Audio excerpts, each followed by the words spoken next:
요즘 전 세계가 미쳐가는 한국 예능이 있습니다. 할리우드 스타도 챙겨보고 넷플릭스 글로벌 순위를 휩쓸고 있는데요. 그런데 정말 이상한 현상이 일어나고 있습니다. 세계는 열광하는데 한국은 불편해합니다. 같은 영상을 보면서도 누군가는 몰입하고 누군가는 스킵 버튼을 누릅니다. 오늘은 흑백 요리사 시즌 1을 통해 보이는 한국 콘텐츠의 기묘한 온도차에 대해 이야기해보겠습니다. 흑백 요리사 시즌 2가 넷플릭스에 공개되자마자 해외 커뮤니티는 술렁였습니다. 하지만 흥미로운 건 그들의 반응 방식이었습니다. 예상과는 달리 해외 시청자들이 가장 많이 남긴 말은 의외로 단순했거든요. 이거 영화 아니야? 생각해보세요. 요리 프로그램이라고 듣고 들어가면 어떤 장면들을 예상하나요? 아마 유명한 셰프가 요리 팁을 전수하고 초대 손님들이 맛을 평가하는 식의 가볍고 밝은 분위기일 겁니다. 그런데 흑백 요리사는 달랐습니다. 연출은 지나치게 치밀했고 편집은 숨막히게 빨랐으며 음향 효과는 긴장감을 극대화했습니다. 무엇보다 참가자들의 표정에는 눈물과 분노, 그리고 집념이 고스란히 담겨 있었습니다. 이 프로그램의 핵심 설정이 정말 대단합니다.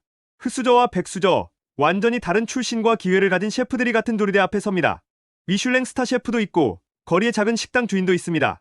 이 설정은 단순한 요리 경연이 아닙니다. 그것은 한국 사회의 계급을 표현하는 메타포가 되어버렸죠. 해외 시청자들은 이걸 한 번에 캐치했습니다. 이것이 바로 한국만이 만들 수 있는 이야기라고 느껴진 순간이었습니다. 흑백 요리사의 글로벌 인기를 실감하게 만든 결정적인 장면이 있습니다. 그것은 할리우드 배우 나탈리 포트만의 한 인터뷰였습니다. 나탈리 포트만은 누구인가요? 스타워즈의 주인공이자 블랙스완으로 아카데미상을 수상한 배우입니다. 영화 팬들이 가장 존경하는 배우 중 한 명이죠. 그런데 이 거대한 할리우드의 스타가 공개 인터뷰에서 이렇게 말했습니다. 나는 흑백 요리사랑 냉장고를 부탁해를 정말 즐겨본다. 이 발언 자체만으로도 뉴스화됐습니다.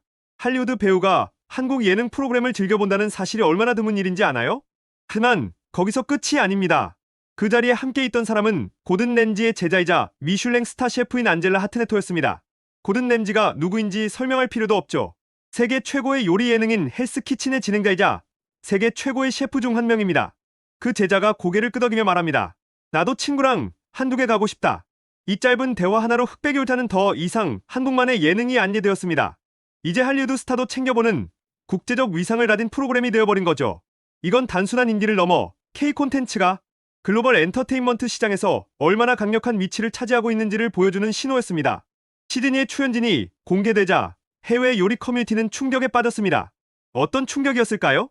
미슐랭 2스타 셰프, 미슐랭 1스타 셰프, 사찰 음식의 대가, 56년 경력의 중식 장인, 대통령 총괄 셰프, 국제 요리 대회 우승자들이 한 프로그램에 모여 있는 겁니다.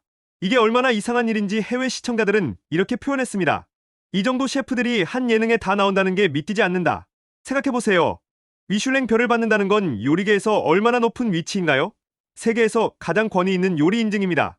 큰 셰프들이 하나의 프로그램에 몇 명이나 출연한다는 게 정상일까요? 절대 아닙니다. 국내 시청자들도 같은 반응을 보였습니다. 이건 요리 예능이 아니라 셰프 월드컵이다. 이 멤버면 시즌3가 없는 게 이해된다. 이건 웃음으로 나온 말이지만 사실입니다. 정말로 이 정도 급의 셰프들을 다시 모으기는 거의 불가능할 수도 있다는 뜻이거든요. 제작진은 시즌2를 위해 엄청난 공을 들였습니다. 아마도 시즌2가 흑백 요리사 시리즈의 정점이 될 수도 있다는 신호들이 보였습니다. 처음부터 시즌2는 전쟁이라는 단어가 어울리는 무게감으로 시작되었습니다. 그렇다면 시즌2를 본 해외 시청자들은 어떤 반응을 보였을까요? 놀랍게도 매우 비슷했습니다. 요리 예능이 아니라 전쟁 다큐다. 긴장감이 미쳤다. 자막으로 보는데도 숨이 막힌다. 한국에 가서 진짜 한식을 먹어보고 싶어졌다. 이 반응들을 자세히 들어보면 뭔가 흥미로운 패턴이 보입니다.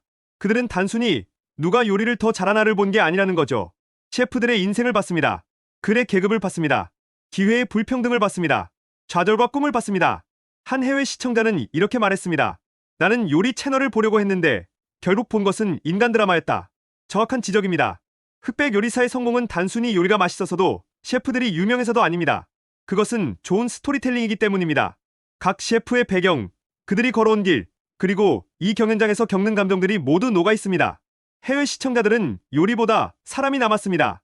그것이 흑백 요리사 시즌2가 글로벌로 먹혀들어간 진짜 이유입니다. 여기가 흥미로운 지점입니다. 전 세계가 열광하는 동안 한국 시청자들의 마음은 이상할 만큼 복잡했습니다. 왜 그럴까요? 이유는 단 하나입니다. 심사위원 백종원을 둘러싼 논란 때문이었습니다. 백종원은 누구인가요? 한국의 대표 셰프이자 수많은 음식 관련 TV 프로그램의 진행자입니다. 하지만 시간이 지나면서 여러 논란이 불거졌습니다. 그리고 그 논란들이 어느 정도 해결되지 않은 상태에서 시즌이 촬영이 강행되었다는 사실이 알려졌습니다. 그러자 온라인에는 이런 반응들이 쏟아졌습니다. 프로그램은 재밌는데 지금 타이밍엔 보기 불편하다. 출연진이 아까울 정도다. 외국인들은 모르니까 그냥 재밌게 보겠지.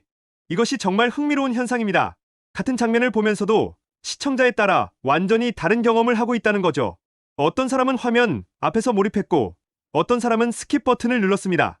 같은 콘텐츠인데 말입니다. 이것이 바로 한국 시청자들의 복잡한 감정의 원인입니다. 프로그램 자체는 정말 훌륭합니다. 편집도 좋고 출연진도 좋고 스토리도 좋습니다. 하지만 그것을 표현하는 인물 때문에 불편함을 느끼게 되는 거죠. 이 지점에서 국내와 해외 시청자의 시선은 완전히 갈라집니다. 이것이 정말 중요한 부분입니다. 해외 시청자들은 어떻게 볼까요? 그들은 오직 콘텐츠의 재미와 완성도만 봅니다. 영상을 보고 셰프들의 경연을 관찰하고 드라마를 즐깁니다. 출연진들에 대한 과거 논란이나 배경을 알 필요가 없으니까요. 그들에게 흑백요리사 시즌2는 순수하게 재미있는 프로그램일 뿐입니다. 하지만 한국 시청자들은 어떨까요? 우리는 그 인물의 과거를 알고 있습니다. 논란을 기억하고 있습니다. 그리고 그 맥락까지 함께 떠올립니다. 그렇기 때문에 같은 영상도 다르게 느껴지는 거죠. 한국 인터넷에서는 이런 표현이 생겨났습니다. 작품은 좋은데 사람이 불편한 케이스. 이것이 정확히 현재 흑백요리사 시즌2의 상황을 설명하는 말입니다. 프로그램 자체는 훌륭합니다. 하지만 그것을 주도하는 인물 때문에 한국 시청자들은 불편함을 느낍니다. 이것은 단순한 호불호의 문제가 아닙니다. 이것은 콘텐츠와 사람을 분리해서 볼 수 있는가의 문제입니다. 해외 시청자는 분리해서 봤고 한국 시청자는 분리할 수 없었던 겁니다. 아니, 분리하고 싶어도 분리가 안 되는 그런 상황이 됐다고 봐야 할 것 같습니다. 그렇다면 이런 논란과 불편함에도 불구하고 흑백요리사 시즌2의 성적은 어떻게 됐을까요? 한마디로 압도적입니다. 공개 직후 화제성 1위를 기록했습니다. 그리고 넷플릭스 글로벌 톱5 진입은 사실상 확실한 상황입니다. 더 나아가 시즌1의 성적을 보면 더욱 기대감이 높아집니다. 시즌1은 비영어권 시리즈 중 글로벌 1위를 기록했거든요. 그리고 한국 예능 사상 처음으로 3주 연속 글로벌 1위를 차지했습니다. 이건 정말 대단한 기록입니다. 한국의 예능 프로그램이 전 세계 모든 나라의 드라마와 시리즈를 제치고 1위를 했다는 뜻이거든요. 영어권 시리즈도 아닌데 말입니다. 지금의 흐름이라면 시즌2는 어떻게 될까요? 전문가들은 비영어권을 넘어서 전체 글로벌 순위에서도 1위를 노려볼 수 있을 것으로 예상하고 있습니다. 즉, 모든 언어, 모든 나라의 모든 콘텐츠를 제치고 넷플릭스 1위가 될 수 있다는 뜻입니다. 이것은 단순한 예능의 성공을 넘어 K 콘텐츠의 글로벌 영향력이 어디까지 도달했는지를 보여주는 사건입니다. 논란과 불편함이 있음에도 불구하고 콘텐츠 자체의 완성도는 그 모든 것을 압도하고 있다는 뜻이기도 합니다. 그렇다면 흑백요리사 시즌1을 지켜보는 관전 포인트는 뭘까요?